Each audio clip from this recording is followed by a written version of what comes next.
कंजूस सास की कंजूस बहू की रसोई। रोज की तरह सीता आज भी किचन में खाना बना रही थी। उसने भिंडी और टमाटर काटे, तब तक उसकी सास किचन में आती है और कहती है, सीता बहू, तुमने आज सब्जी बनाने के लिए थोड़ा ज्यादा ही भिंडी काट ली है। आधी भिंडी को उठाकर फ्रिज में रख दो, इसकी सुबह सब्जी बना लेना। आखिर हम हैं ही कितने लोग, 4 लोगों में थोड़ी सी सब्जी तो लगती है। लेकिन माँ जी, इतनी भिंडी तो हम सब अभी मिलकर खा लेंगे और कल तक तो बाकी भिंडी सूख भी जाएगी, इसीलिए आज ही बना लेती हूँ। अरे नहीं बहू, ज्यादा बन जाएगी तो फेंकी जाएगी। तुम आधी भिंडी उठाकर फ्रिज में रख दो, कल बना लेना। ऐसा कहकर शोभा वहाँ से चली जाती है। सीता अपने आप से कहती है, पता नहीं माँ जी इतनी कंजूस क्यों है, हर चीज में कमी करती है। इतनी भिंडी कोई ज्यादा थोड़ी ना है, लेकिन उन्हें कौन समझाए। जाने दो, मैं तो इतना ही बना लेती हूँ। सीता खाना बनाकर सभी को लगा देती है। सभी खाना खाना शुरू करते हैं। तभी कमल कहता है, अरे वाह सीता, तुमने तो बहुत ही स्वादिष्ट सब्जी बनाई है। थोड़ी और भिंडी बची है क्या? मुझे थोड़ी और भिंडी दे दो। तभी सीता देखती है कि कढ़ाई में भिंडी खत्म हो गई है। सीता अपनी प्लेट की भिंडी कमल को देती हुई कहती है, आप मेरी भिंडी खा लीजिए, मैं अचार से रोटी खा लेती हूँ। तभी शोभा अपनी प्लेट से थोड़ी सी भिंडी सीता को देती हुई कहती है, अरे सीता, मेरे पास सब्जी थोड़ी ज्यादा है, इतनी सब्जी मैं नहीं खाती, तुम ये खा लो। ये देखकर सीता का देवर नीलेश कहता है, माँ, लेकिन तुमने इतनी कम सब्जी क्यों बनवाई थी? बेटा, ज्यादा सब्जी बनती है तो फेंकी जाती है। हम 4 ही लोग तो घर में हैं, इतनी सब्जी बहुत हो जाती है। अगले दिन शोभा अपनी बहू से कहती है, सीता बहू, चल जरा बाजार से सब्जियां ले आते हैं। सास बहू दोनों सब्जियां लाने के लिए मार्केट जाती हैं। तब शोभा एक ठेले पर जाती है और उससे कहती है, अरे भैया, ये गोभी क्या भाव दिए? 100 रुपए किलो है माँ जी। अरे बाप रे, इतनी महंगी। अच्छा, ये शिमला क्या भाव है? माँ जी, ये 70 रुपए किलो है। बताओ कितनी तोल दूं? नहीं नहीं भैया, तुम ये रहने दो। सस्ती सब्जियां कौन सी हैं ये बताओ। माँ जी, ये गिलकी, तोरी, बरबटी, ये सस्ती सब्जियां हैं। सभी 1-1 किलो कर दूं? अरे नहीं नहीं, मुझे पूरी बारात को खिलाना है क्या? तुम तो 1-1 पाव तोल दो बस। तभी सीता कहती है, माँ जी, पिछली बार भी तो आप यही सब्जियां ले गई थी। ये सब्जियां खा खा कर तो हम बोर हो गए। थोड़ी महंगी सब्जियां ले लेते हैं ना। अरे नहीं नहीं बहू, ये गिलकी, तोरी, भिंडी, ये सारी सब्जियां बहुत फायदेमंद होती हैं और फायदेमंद होने के साथ साथ सस्ती भी हैं। तो फिर क्यों महंगी सब्जियां लेना। वे लोग सब्जियां लेकर घर आ जाते हैं। अगले दिन सुबह सीता कोमल का टिफिन तैयार कर रही थी। कोमल अपनी माँ के पास आती है और कहती है, माँ, आज तुमने मेरे टिफिन में क्या बनाया है? बेटा, आज मैंने तोरी की सब्जी बनाई है। ओह माँ, रोज रोज भिंडी, गिलकी, तोरी खा खा कर मैं बोर हो गई। मेरी सभी फ्रेंड अच्छा अच्छा खाना लाते हैं और आप कुछ भी अच्छा नहीं बनाती। आज तो मैं बिल्कुल भी तोरी की सब्जी नहीं ले जाऊंगी, मुझे कुछ अच्छा बना कर दो। कोमल, आज तो तुम यही ले जाओ, फिर कभी मैं तुम्हारे लिए कुछ अच्छा बना दूंगी। माँ, आप हमेशा ही ऐसा कहती हो, लेकिन कुछ अच्छा नहीं बनाती। आज तो आपको मेरे लिए कुछ अच्छा बनाना ही होगा। कोमल, कहा ना फिर कभी बना दूंगी। तुम्हें समझ नहीं आती है? आजकल तुम बहुत जिद्दी हो गई हो। तभी नीलेश वहां आता है और अपनी भतीजी की बात सुनकर कहता है, भाभी, आप कोमल को क्यों डांट रही हो? कोमल बिल्कुल सही कहती है। आज तो मुझे भी हलवा खाना है। आप ऐसा करो, हमारे लिए सूजी का हलवा बना दो। देवर जी, आपको तो पता ही है कि माँ जी। भाभी, माँ से कहना कि मैंने कहा है। ये आज तो मैं सूजी का हलवा लेकर स्कूल जाऊंगी। ठीक है कोमल, तुम तैयार हो जाओ, तब तक मैं सूजी का हलवा बना देती हूँ। अब सीता अपनी सास के पास जाती है और कहती है, माँ जी, कोमल जिद कर रही है कि आज उसे टिफिन में सूजी का हलवा ले जाना है और नीलेश को भी हलवा खाना है। तो अगर आप मुझे सूजी, घी और मेवे दे देंगी तो मैं उनके लिए हलवा बना दूंगी। ठीक है बहू, चल मैं तुझे सूजी और घी दे देती हूँ। शोभा किचन में आती है और किचन में रखी हुई लकड़ी की अलमारी का ताला खोलती है और उसमें से थोड़ी सी सूजी, शक्कर और थोड़े से ड्राई फ्रूट्स और थोड़ा सा घी निकाल कर सीता को देती है। सीता थोड़े से ड्राई फ्रूट्स और थोड़ा सा घी देखकर कहती है, माँ जी, थोड़े ड्राई फ्रूट्स और थोड़ा घी और दे दीजिए, तभी तो हलवा स्वादिष्ट बनेगा। अरे नहीं बेटा, ज्यादा ड्राई फ्रूट्स और ज्यादा घी से हलवा थोड़ी ना अच्छा बनता है। तुम इतना ही डालकर हलवा बना लो। जब सास वहां से चली जाती है तब सीता अपने आप से कहती है, अजीब है माँ जी भी, हर चीज को ताले में रखती हैं और चाबी मुझे देती ही नहीं। इतनी कम चीजों में कोई अच्छा हलवा कैसे बना सकता है? जरूरत से ज्यादा ही कंजूस है माँ जी। अब सीता उतना ही ड्राई फ्रूट डालकर हलवा बना देती है और अपनी बेटी को टिफिन में रखकर हलवा दे देती है। फिर वो अपनी सास को, अपने पति और देवर को भी हलवा खाने के लिए देती है। कमल हलवा खाकर कहता है, ये क्या सीता, हलवे में तो घी और ड्राई फ्रूट्स है ही नहीं। अगर तुम हलवा बना ही रही थी तो सारी चीजें तो पर्याप्त डालना था कम से कम। वो मैं क्या करती, माँ जी नहीं तो। अरे अरे बेटा, ज्यादा घी और ज्यादा ड्राई फ्रूट नहीं खाना चाहिए, इसीलिए मैंने घी और ड्राई फ्रूट्स कम ही डलवाए। अब तू ज्यादा नखरे मत कर और चुपचाप से हलवा खा ले, फिर हमें खाना भी तो खाना है। ऐसा कहकर शोभा अपने बेटे की बात काट देती है। शोभा अक्सर रसोई की छोटी छोटी चीजों में कंजूसी किया करती थी और जरूरत की सारी चीज उठाकर अपनी लकड़ी की अलमारी में रखकर ताला लगा दिया करती थी। बेचारी सीता को छोटी छोटी सी चीज अपनी सास से मांगना पड़ता था। एक दिन सीता बर्तन धो रही थी कि तभी साबुन खत्म हो गया। सीता अपनी सास के पास आई और बोली, माँ जी साबुन खत्म हो गया है। अरे बेटा, अभी 4 दिन पहले ही तो तुझे साबुन निकाल कर दिया था अलमारी से, थोड़ा संभाल कर चलाया कर। अच्छा रुक बेटा, मैं अभी साबुन निकाल कर दे देती हूँ। शोभा किचन में आती है और अपनी लकड़ी की अलमारी का ताला खोलती है और उसमें से एक साबुन निकालकर सीता को देती हुई कहती है, बेटा साबुन थोड़ा कम लगाया कर, 2 पैसे बचेंगे तो हमारे ही काम आएंगे। ऐसा कहकर शोभा वहां से चली जाती है। सीता मन में बड़बड़ाते हुए कहती है, माँ जी को हर चीज का हिसाब देना पड़ता है, हर चीज तो वह ताले में रख लेती है, उनसे मांग मांग कर काम चलाना पड़ता है। आज मुझे कमल से बात करनी ही होगी। फिर रात में जब कमल कमरे में आता है तब सीता कमल से कहती है, कमल, मुझे समझ नहीं आता कि माँ जी इतनी कंजूसी क्यों करती हैं। एक तो वो हर चीज को अपनी अलमारी में रख देती हैं और फिर खत्म होने पर थोड़ी थोड़ी सी निकाल कर देती हैं। मुझे हर बार माँ जी से ऐसी छोटी छोटी सी चीज मांगना अच्छा नहीं लगता। सीता, तुम्हें तो पता है कि मेरी और नीलेश की छोटी सी नौकरी है। माँ उसी पैसे से पूरा घर चलाती हैं, इसलिए उन्हें थोड़ा हिसाब से चलना पड़ता है। देखो, तुम इतनी चिंता क्यों करती हो? जो चाहिए वो मांग लिया करो। अच्छा, तुम्हें पूरी खाना है ना? कल मैं माँ से कह दूंगा कि वो खाने में पूरी और छोले बनवा ले। अब तो खुश? अगले दिन कमल अपनी माँ से कहता है, माँ आज मेरा छोले पूरी खाने का मन कर रहा है, तो प्लीज तुम रात के खाने में छोले पूरी बनवा लेना। ठीक है बेटा, बनवा लूंगी। शाम होते ही शोभा किचन में जाती है और अपनी लकड़ी की अलमारी का ताला खोलकर उसमें से थोड़े छोले और तेल निकाल कर देती है और सीता से कहती है, सीता बहू, आज तू छोले और पूरी बना लेना, लेकिन हाँ, छोले में तेल कम ही डालना और पूरी भी ज्यादा मत बनाना। कमल और नीलेश के लिए 4-4 पूरियां बना देना और हम लोग तो एक एक खाकर ही काम चला लेंगे। अपनी सास की बात सुनकर सीता बहुत गुस्सा होती है, लेकिन कुछ नहीं कहती। शाम को वो सभी को छोले पूरी लगाती है। सभी लोग छोले पूरी खाते हैं और तब सीता कहती है, माँ जी, मेरी छोटी बहन शालू की शादी तय हो गई है, उसी की इनविटेशन देने कल मेरे मायके वाले यहाँ आ रहे हैं। ये तो बहुत अच्छी बात है बेटा, तो तुम उनके खाने के लिए खाना बना लेना। माँ जी, मैं यही सोच रही थी कि खाने में वेज पुलाव, रायता, कढ़ी, पूड़ी और 2 प्रकार का मीठा बना लेती हूँ और साथ ही मूंग दाल का हलवा भी। अरे अरे बेटा, अपनी तेज रफ्तार गाड़ी को थोड़ी सी लगाम लगाओ, इतना सब कुछ बनाने की क्या जरूरत है? बनाने दो ना माँ, भाभी के मायके वाले रोज थोड़े आते हैं। हाँ बेटा, वो तो ठीक है, लेकिन अगर इतना सब कुछ बन जाता है तो मेहमान कोई भी चीज स्वाद लेकर नहीं खा पाते। इसलिए तुम तो बस एक मीठा बना लेना और कढ़ी, पूड़ी और सारे चावल ही बना लेना। सीता को ये बात बहुत बुरी लगती है, लेकिन वो कुछ नहीं कह पाती। अगले दिन उसके मायके वाले आते हैं। सीता की माँ शोभा से कहती है, बहन जी, हमने रीना बेटी की शादी तय कर दी है, अगले हफ्ते उसकी मंगनी है, तो आप सब हमारे घर जरूर आना। हाँ हाँ बहन जी, जरूर आएंगे और आपको बहुत बहुत बधाई। फिर सीता सबका खाना लगा देती है और सभी लोग खाना खाते हैं। फिर वापस जाते समय सीता की भाभी सीता से कहती है, सीता, मूंग दाल का हलवा तुमने बहुत अच्छा बनाया है, थोड़ा सा और मिलेगा? हलवा खत्म हो चुका था, इसलिए सीता बहाने बनाते हुए कहती है, वो भाभी, बचे हुए हलवे में कॉकरोच गिर गए, इसलिए आपको और नहीं मिल पाएगा।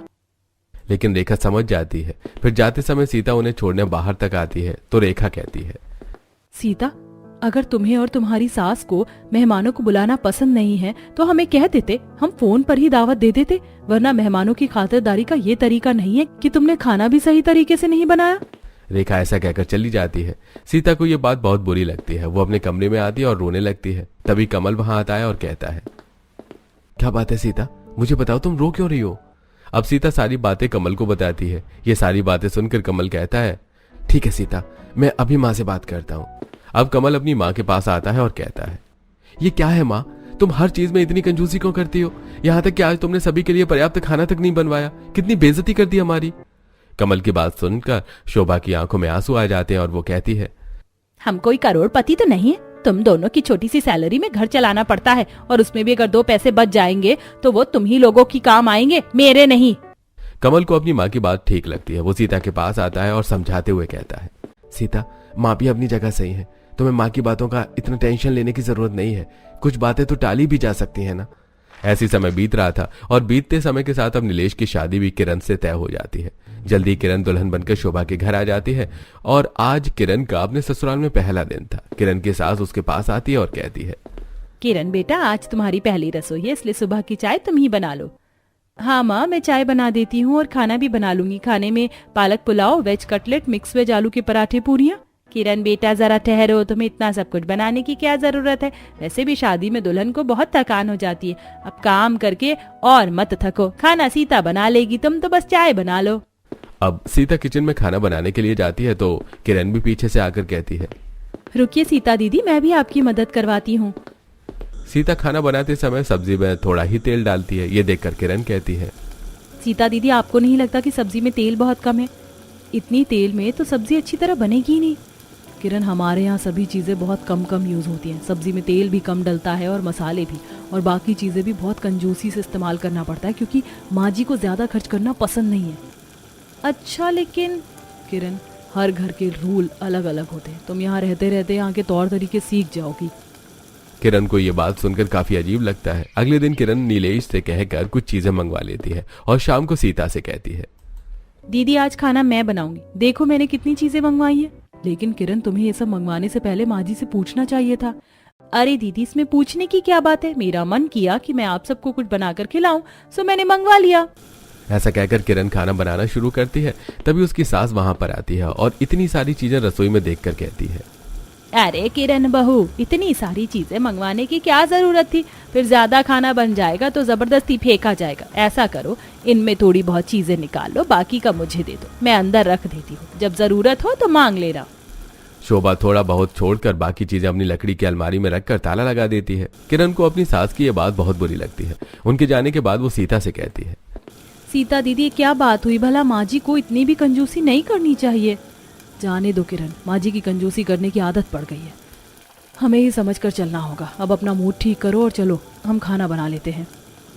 दोनों मिलकर खाना बनाती हैं और सभी को लगाती हैं। नीलेश खाना देखकर कहता है, अरे किरण, आज तो तुम 3 तरह की सब्जी और पूरी और मिठाई बनाने वाली थी, तो फिर? हाँ, बनाने वाली तो थी, लेकिन शायद माँ जी को अलग अलग तरह का खाना बनवाना पसंद नहीं है। माँ, आपने मना किया? अरे नहीं बेटा, मैं क्यों मना करूंगी? मैं तो बस ये कह रही थी कि इतने लोगों में बहुत ज्यादा खाना बनाने से खाना फेंका जाता है और हमें कभी भी अन्नपूर्णा माँ का अपमान नहीं करना चाहिए। नीलेश, माँ ठीक ही कह रही है।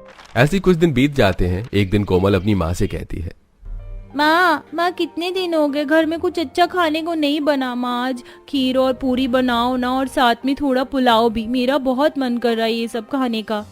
कोमल, जरूरी नहीं कि जो मन कहे वही करना चाहिए। थोड़े दिन रुक जाओ, फिर मैं तुम्हें खीर पूरी खिलाऊंगी।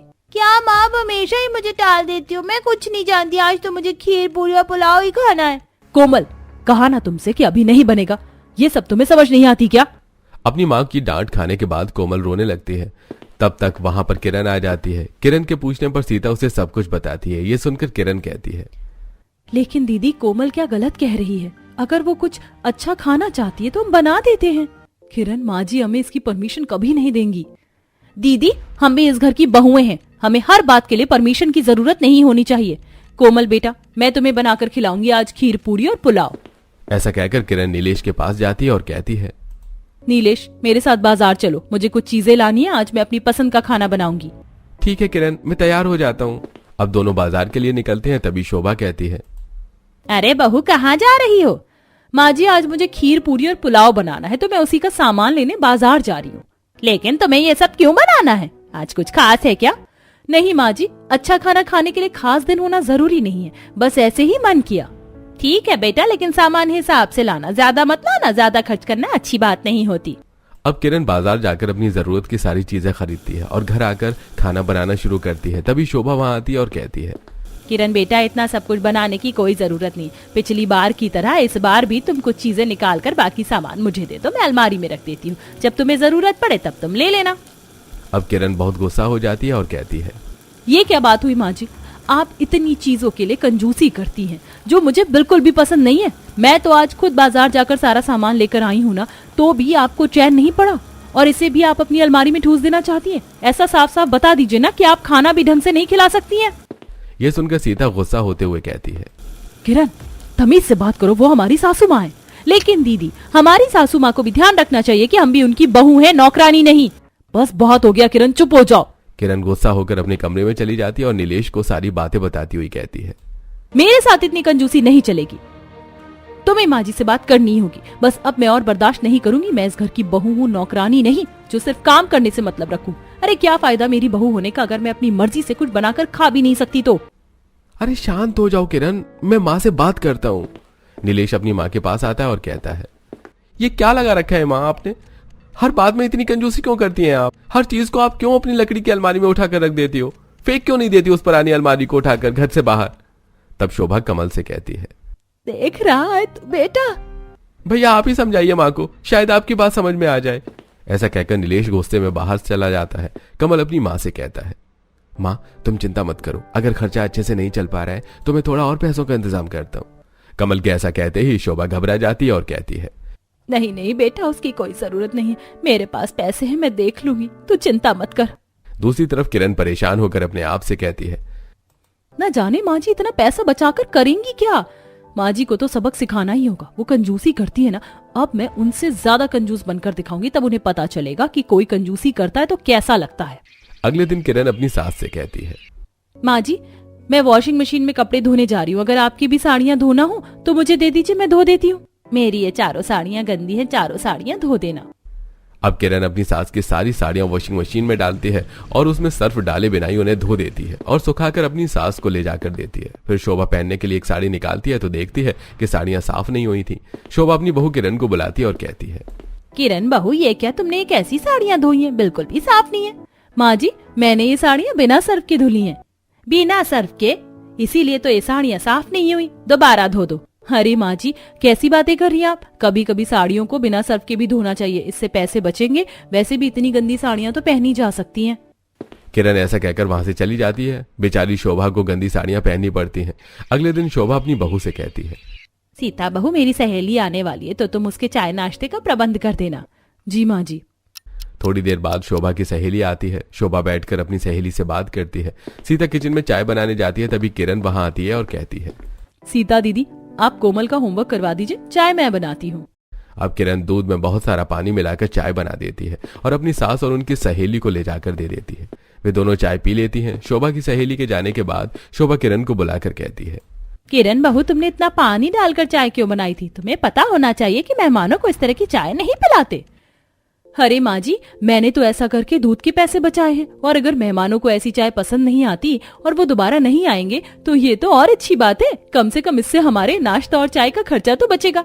आप चिंता मत कीजिए माँ जी, मैंने जो किया वो बिल्कुल ठीक किया।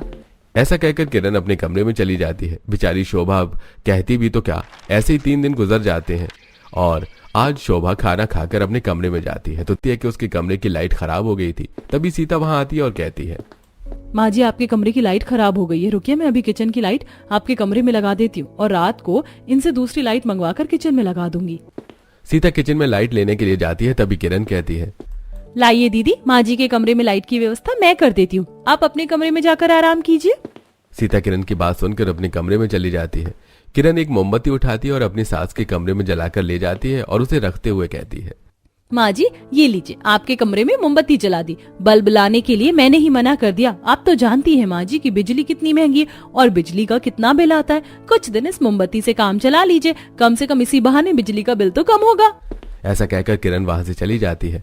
अगले दिन सभी लोग खाना खाकर उठते हैं तो शोभा कहती है, अरे बहू मेरा सौंफ का डिब्बा कहाँ गया? ये रहा माँ जी। शोभा देखती है कि डिब्बे में सौंफ खत्म हो गई थी। वो कहती है, अरे सौंफ तो खत्म हो गई। सीता तुझे पता है मुझे खाने के बाद सौंफ खाने की आदत है, तो तूने मंगवाया क्यों नहीं? माँ जी मैंने ही सीता दीदी को मना कर दिया था, सौंफ खाने से कुछ खास फायदे तो नहीं होते हैं, खाना तो हम पेट भर कर खा ही लेते, कम से कम इस तरह हम सौंफ के कुछ पैसे तो बचा लेंगे। अब शोभा समझ जाती है कि किरण उसके साथ ऐसा व्यवहार क्यों कर रही है। शोभा चुपचाप अपने कमरे में चली जाती है। अगले दिन नीलेश अपनी माँ से कहता है, माँ आज शाम को आप सभी तैयार रहना, हम सभी मिलकर शॉपिंग करने जाएंगे। ऐसा कहकर नीलेश चला जाता है। शाम को वो लोग नीलेश के साथ मॉल में शॉपिंग करने के लिए जाते हैं। नीलेश अपनी माँ से कहता है, माँ जिसको जो भी चाहिए वो सभी ले लो, पैसे मैं दे दूंगा।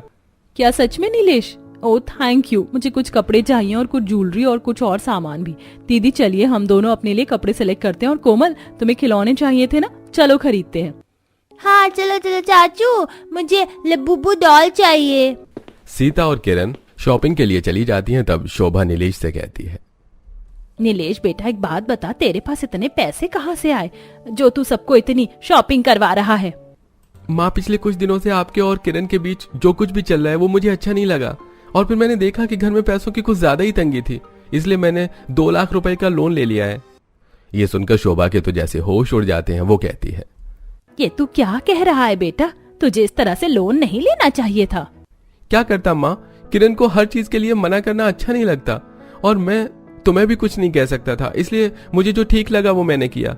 ऐसा कहकर नीलेश भी किरण के पास जाकर उसके साथ शॉपिंग करवाने लगता है। शोभा बहुत उदास हो जाती है। तभी शॉपिंग करके घर आ जाते हैं सभी लोग। शोभा चुपचाप अपने कमरे में चली जाती है। थोड़ी देर बाद 2 लाख रुपए लेकर बाहर आती है और नीलेश के हाथों में देती हुई कहती है, बेटा, तुम्हें इतनी छोटी सी बात के लिए लोन लेने की कोई जरूरत नहीं थी। अगर तुम्हें पैसों की जरूरत थी तो मुझसे कहना चाहिए था। ये लो 2 लाख रुपए, और अभी के अभी जाकर अपना लोन चुका दो। शोभा के पास 2 लाख रुपए हैं। ये देखकर घर के सभी लोग हैरान रह जाते हैं और नीलेश कहता है, माँ, तुम्हारे पास इतने पैसे हैं फिर भी तुम हमें इतना परेशान करती हो, हर चीज के लिए इतनी कंजूसी करती हो। माँ, तुम्हें शर्म आनी चाहिए ऐसा करते हुए। नीलेश सही कहता है माँ, तुमने कभी बताया नहीं कि तुम्हारे पास इतने पैसे रखे हुए हैं, और जब तुम्हारे पास पैसे हैं तो तुम इतनी कंजूसी क्यों करती हो? लेकिन शोभा कुछ नहीं कहती और 2 लाख रुपए नीलेश के हाथ में देकर अपने कमरे में चली जाती है। नीलेश उन 2 लाख रुपए से अपना लोन चुका देता है। ऐसे ही कुछ समय बीत जाता है। अचानक शोभा की बहुत तबीयत खराब हो जाती है। सभी लोग शोभा को अस्पताल ले जाते हैं। तब डॉक्टर कमल से कहता है, कमल, उनके पेट में कुछ प्रॉब्लम है, इनका तुरंत ही ऑपरेशन करना पड़ेगा, और इसके लिए कम से कम 1.5 लाख रुपए की जरूरत होगी। शोभा भी डॉक्टर की ये बात सुन लेती है और अपने मन में सोचती है, मैंने हमेशा ही अपनी बहू बेटों के साथ कंजूसी की है, इसीलिए शायद वो मेरा इलाज भी नहीं करवाएंगे। दूसरी तरफ डॉक्टर की बात सुनकर किरण कहती है, डॉक्टर साहब, आप पैसों की चिंता मत कीजिए, आप उनका ट्रीटमेंट कीजिए, पैसों का अरेंजमेंट मैं कर लूंगी। ऐसा कहकर किरण अपने पिताजी को फोन लगाती है और उनसे 2 लाख रुपए मांग लेती है और अस्पताल में वो पैसे जमा करवा देती है। शोभा का ऑपरेशन हो जाता है और कुछ ही दिनों में वो ठीक हो जाती है। सभी मिलकर शोभा को घर ले जाते हैं। जब शोभा को पता चलता है कि किरण ने उसके पिताजी से 2 लाख रुपए लिए, तब शोभा कहती है, किरण बेटा, तुम अब अपने पिताजी से लिए हुए पैसे उन्हें वापस कर दो। मेरे पास अभी भी 2 लाख रुपए हैं, मैं तुम्हें दे दूंगी। यह सुनकर सभी लोग हैरान हो जाते हैं। तब कमल कहता है, माँ, तुम्हारे पास अभी भी 2 लाख रुपए हैं? ये पैसे मैंने जीवन भर कंजूसी करके इकट्ठा किए हैं। तुम जानना चाहते हो ना कि आखिर मैं इतनी कंजूसी क्यों करती हूँ?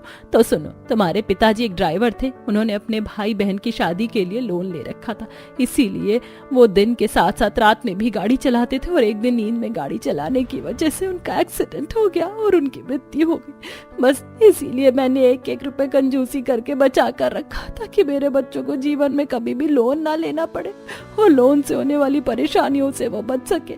जब उन्हें लोन की जरूरत पड़े तो मैं ये पैसे दे सकूं। शोभा की ये बात सुनकर सभी लोग हैरान रह जाते हैं। तब किरण कहती है, माँ जी, हमने आपको गलत समझा, आप हमारे लिए ही ये सब कुछ कर रही थी। प्लीज माँ जी, हमें माफ कर दीजिए। हाँ माँ जी, किरण सही कह रही है, गलती हमारी ही है जो हम आपको समझ नहीं सके। दोनों बहू के साथ साथ उनके दोनों बेटे फिर से माफी मांगते हैं। माँ, अब आपको कंजूसी करने की कोई जरूरत नहीं पड़ेगी, मेरा प्रमोशन हो गया है। और माँ, मैं आपको बताया था ना कि मैं एक नया बिजनेस शुरू कर रहा हूं, वो बिजनेस शुरू हो चुका है और अच्छा चल रहा है। दोनों भाइयों की बात सुनकर शोभा बहुत खुश हो जाती है और इस तरह वो लोग खुशी खुशी रहने लगते हैं।